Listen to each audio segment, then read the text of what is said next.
Hello, welcome to my channel all exams. इस video में हम देखेंगे एसएससी जीडी के previous year questions, GK, GS और हिंदी के। इसी के साथ अगर आप चैनल पर नई हो तो चैनल को सब्सक्राइब जरूर करें। देखते हैं पहला प्रश्न। पहला प्रश्न है, जलीय प्राणियों को पानी के अंदर सांस लेने के लिए निम्नलिखित में से किसकी आवश्यकता होती है? गुलित ऑक्सीजन, गुलित H2S, गुलित CO2, गुलित नाइट्रोजन। तो इसका करेक्ट आंसर हो जाएगा first option, गुलित oxygen. First option हमारा करेक्ट आंसर हो जाएगा। अगला प्रश्न है, नीति आयोग के सीईओ के रूप में किसे नियुक्त किया गया है? नीति आयोग के सीईओ के रूप में नियुक्त किया गया है BVR सुब्रमण्यम। फोर्थ ऑप्शन हमारा करेक्ट आंसर हो जाएगा BVR सुब्रमण्यम। नीति national institute for transforming India, नीति की ये फुल फॉर्म हो जाएगी।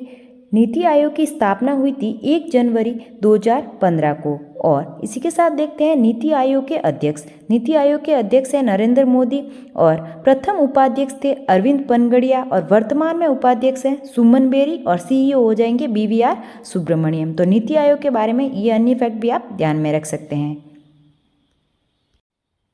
अगला प्रश्न देखते हैं, परिवार नियोजन कार्यक्रमों का कार्यान्वयन निम्नलिखित में से किस भारतीय पंचवर्षीय योजना के प्रमुख लक्ष्यों में से एक है? तो इसका करेक्ट आंसर हो जाएगा फर्स्ट ऑप्शन, चौथी पंचवर्षीय योजना। फर्स्ट ऑप्शन हमारा करेक्ट आंसर हो जाएगा। चौथी पंचवर्षीय योजना की अवधि थी 1969 से 74 तक। भारत ने पंचवर्षीय योजना को सोवियत संघ के मॉडल से लिया गया था। सोवियत संघ, जिसे अब रूस के नाम से जाना जाता है, 1 अप्रैल 1951 से शुरू हो गई थी। कुल है जो कि 12 पंचवर्षीय योजना है और पंचवर्षीय योजना का जनक भारत में पंडित जवाहरलाल नेहरू को कहा जाता है। पहली पंचवर्षीय योजना की अवधि थी 1951 से 1956 तक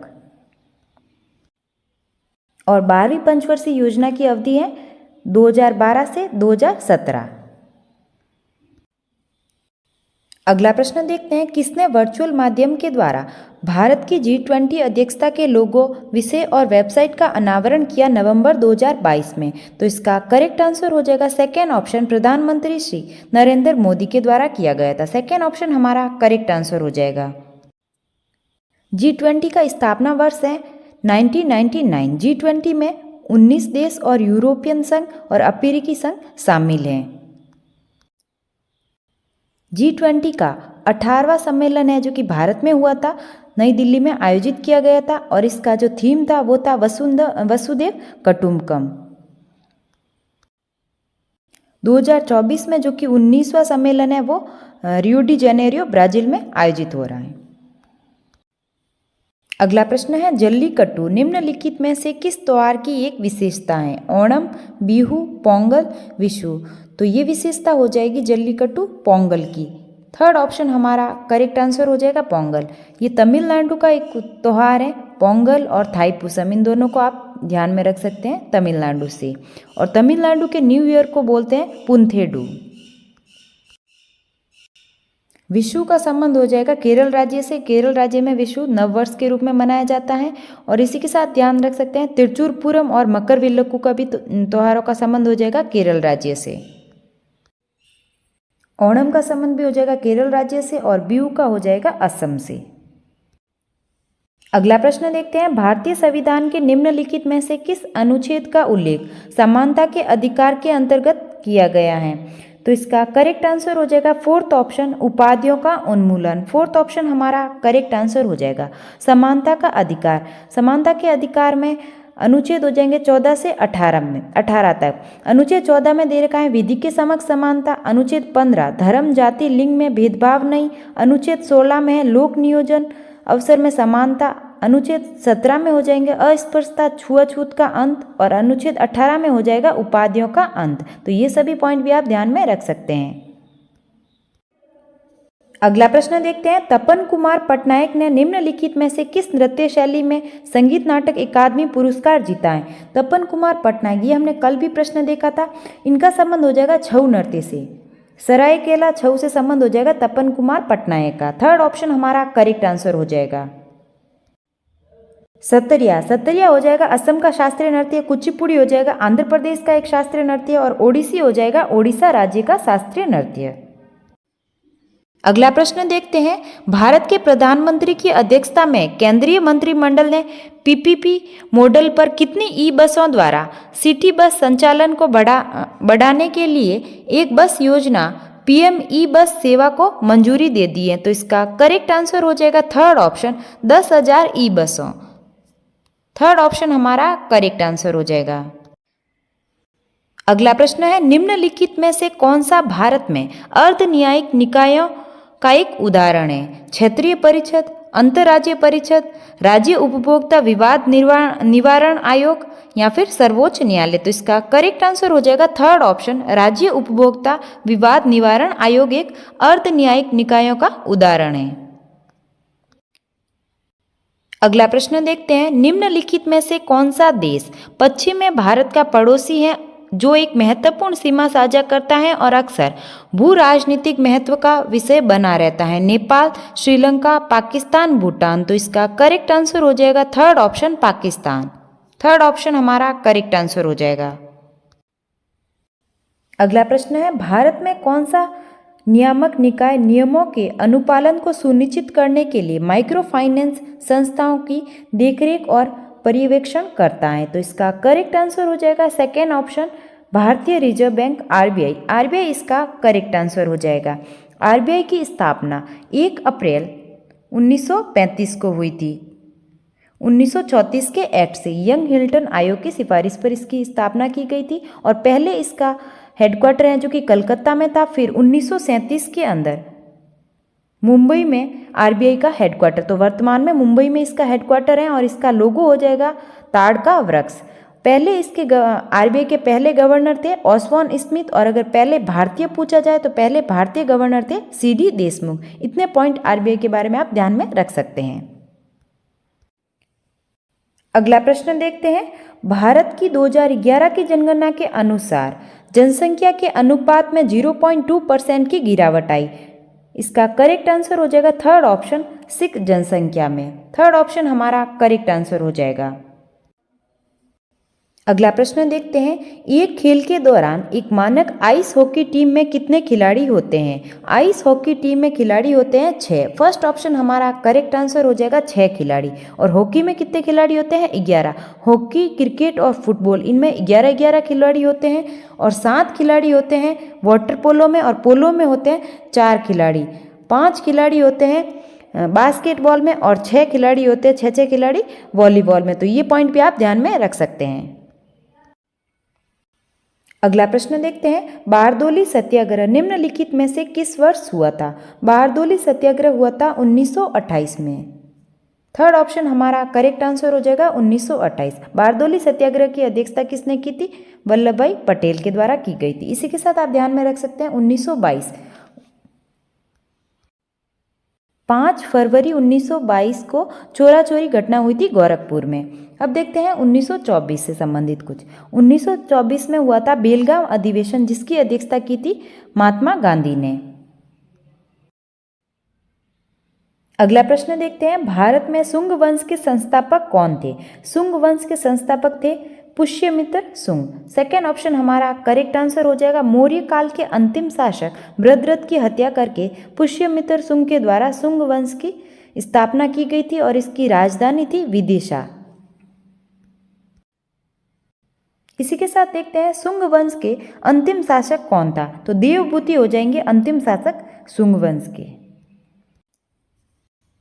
अगला प्रश्न है, लोक नृत्य खोरिया का संबंध निम्नलिखित में से किस राज्य से है? हरियाणा, महाराष्ट्र, असम, पश्चिम बंगाल। लोक नृत्य खोरिया का संबंध हो जाएगा हरियाणा राज्य से। फर्स्ट ऑप्शन हमारा करेक्ट आंसर हो जाएगा। इसी के साथ अन्य लोक नृत्य देख सकते हैं हरियाणा से संबंधित फाग, धमाल, स्वांग, खेरिया। अब देखते हैं महाराष्ट्र के प्रमुख लोक नृत्य। महाराष्ट्र में हो जाएगा लावणी, लेजिम, तमाशा, बोहड़ा, कोली। अब देखते हैं असम राज्य के प्रमुख लोक नृत्य। असम में हो जाएगा बिहू, बगरुम्बा, अंकिया नाट, खेल गोपाल। पश्चिम बंगाल, पश्चिम बंगाल में हो जाएगा गंभीरा, कीर्तन, बाउल, जात्रा और पुरुलिया छऊ। तो ये सभी पॉइंट भी आप ध्यान में रख सकते हैं। अगला प्रश्न है, निम्नलिखित में से किस खेल में ब्रेस्ट स्ट्रोक को एक तकनीक के रूप में पेश किया जाता है? तो इसका करेक्ट आंसर हो जाएगा फर्स्ट ऑप्शन, तैराकी खेल में। फर्स्ट ऑप्शन हमारा करेक्ट आंसर हो जाएगा। अगला प्रश्न है, मौलिक कर्तव्यों के अंतर्गत भारतीय संविधान का निम्नलिखित में से कौन सा अनुच्छेद हमारी समग्र संस्कृति की समर्थ विरासत को महत्व और संरक्षण से संबंधित है? तो इसका करेक्ट आंसर हो जाएगा अनुच्छेद 51A, एफ के अंदर दे रखा है ये संस्कृति और समृद्धि के विकास के बारे में। मौलिक कर्तव्य हैं जो कि सरदार स्वर्ण सिंह समिति की सिफारिश पर 42वां संविधान संशोधन 1976 के अंदर जोड़े गए थे। पहले 10 मौलिक कर्तव्य थे, वर्तमान में 11 हैं। 11वें मौलिक कर्तव्यों को 86वां संविधान संशोधन 2002 के तहत जोड़ा गया था और इनका उल्लेख है जो कि भाग 4A के अंदर है, अनुच्छेद 51A में।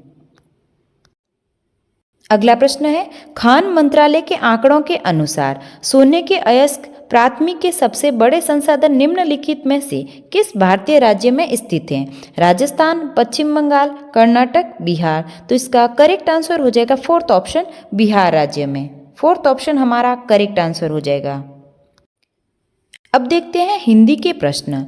पहला प्रश्न है, दिए गए वाक्य में रेखांकित शब्द का विलोम शब्द ज्ञात कीजिए। वायु प्रदूषण से काफ़ी हानि हो रही है। हानि का हमें विलोम शब्द बताना है। लाभ, फायदा, जीतना, नुकसान। तो लाभ का विलोम शब्द हो जाएगा, हानि का विलोम शब्द हो जाएगा लाभ। फर्स्ट ऑप्शन हमारा करेक्ट हो जाएगा लाभ। अगला प्रश्न है, निम्नलिखित प्रश्न में 4 विकल्पों में से उस विकल्प का चयन करें जो कोष्टक में दिए गए शब्द का पर्यायवाची शब्द का सही विकल्प है।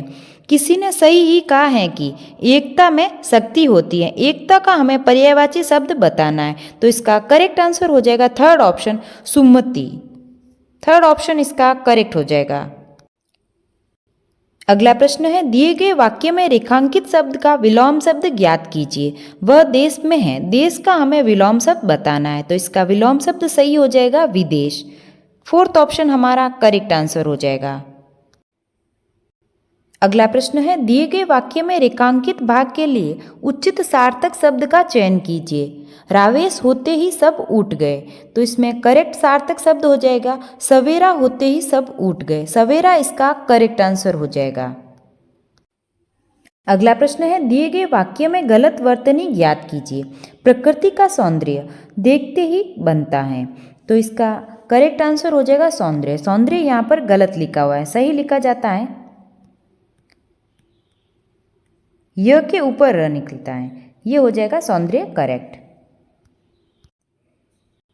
अगला प्रश्न है, दिए गए वाक्य का वह भाग ज्ञात कीजिए जिसमें कोई त्रुटि है। समाचार पत्र का विभिन्न प्रकरणों पर जनमत तैयार करने के लिए एक शक्ति यंत्र है। तो इसमें जो त्रुटि हो जाएगी वो हो जाएगी शक्ति यंत्र है। थर्ड ऑप्शन हमारा करेक्ट हो जाएगा। अगला प्रश्न है, दिए गए विकल्पों में 3 विकल्प त्रुटि युक्त हैं जबकि एक सही है। उस सही विकल्प का चयन करें। इस गांव से घर घर यही दशा है। सेकेंड ऑप्शन है, इस गांव के घर घर यही दशा है। थर्ड है, इस गांव को घर घर यही दशा है। फोर्थ ऑप्शन दे रखा है, इस गांव के घर घर में यही दशा है। तो ये हमारा करेक्ट आंसर हो जाएगा। अगला प्रश्न है, निम्नलिखित प्रश्न में दिए गए 4 विकल्पों में से उस विकल्प का चयन करें जो दिए गए मुहावरे के अर्थ को सर्वश्रेष्ठ रूप से व्यक्त करता है। मुहावरा है चिपके रहना। चिपके रहने का सही अर्थ हो जाएगा साथ साथ रहना। थर्ड ऑप्शन हमारा करेक्ट आंसर हो जाएगा। अगला प्रश्न है, निम्नलिखित प्रश्न में दिए गए 4 विकल्पों में से उस विकल्प का चयन करें जो दिए गए मुहावरे के अर्थ को सर्वश्रेष्ठ रूप से व्यक्त करता है। मुहावरा है कलेजे पर पत्थर रखना। इसका सही अर्थ हो जाएगा धैर्य धारण करना। फर्स्ट ऑप्शन हमारा करेक्ट हो जाएगा। अगला प्रश्न है, दिए गए वाक्य में रेखांकित शब्दों के लिए सही शब्दों वाले विकल्प का चयन करें। जितना गुड़ डालोगे वैसा मीठा होगा। तो रेखांकित शब्द के लिए सही शब्द हो जाएगा उतना मीठा। जितना गुड़ डालोगे उतना मीठा होगा। फोर्थ ऑप्शन हमारा करेक्ट हो जाएगा। अगला प्रश्न है, दिए गए वाक्य में रेखांकित शब्द के लिए सही वर्तनी ज्ञात कीजिए। हिंदी हमारी मातृभाषा है। तो इसमें मातृभाषा गलत लिखा हुआ है। फर्स्ट ऑप्शन हमारा करेक्ट आंसर हो जाएगा मातृभाषा, ऐसे लिखा जाता है। अगला प्रश्न है, निम्नलिखित प्रश्न में 4 विकल्पों में से उस विकल्प का चयन करें जो कोष्टक में दिए गए शब्द का तत्सम रूप का सही विकल्प है। पता नहीं कहाँ से एक तिनका आकर आंख में चला गया जो अब दर्द दे रहा है। तिनका का सही तत्सम रूप हो जाएगा तृण। सेकेंड ऑप्शन हमारा करेक्ट हो जाएगा। अगला प्रश्न है, दिए गए वाक्यांश के लिए एक सार्थक शब्द ज्ञात कीजिए। द्रुपद की पुत्री, इसका सार्थक शब्द हो जाएगा सही द्रौपदी। फर्स्ट ऑप्शन हमारा करेक्ट हो जाएगा। अगला प्रश्न है, निम्नलिखित प्रश्न में 4 विकल्पों में से उस विकल्प का चयन करें जो रिक्त स्थान के लिए सही शब्द वाला विकल्प हो। जब समाचार पत्रों में के लिए कोई सूचना प्रकाशित की जाती है तो उसको विज्ञापन कहते हैं। इसका करेक्ट आंसर हो जाएगा सर्वसाधारण। फर्स्ट ऑप्शन हमारा करेक्ट हो जाएगा। अगला प्रश्न है, दिए गए वाक्यों में उचित पर्यायवाची शब्द का चयन करके रिक्त स्थान की पूर्ति करें। देवप्रयाग में 2 नदियों का मेल होता है तो इसका मेल का पर्यायवाची हो जाएगा संगम। थर्ड ऑप्शन हमारा करेक्ट आंसर हो जाएगा संगम। ये थे जीके और हिंदी के प्रश्न जो कि एसएससी जीडी के पेपर में पूछे गए थे। अगर आपको वीडियो अच्छा लगा तो लाइक करें और चैनल को सब्सक्राइब करें। Thank you.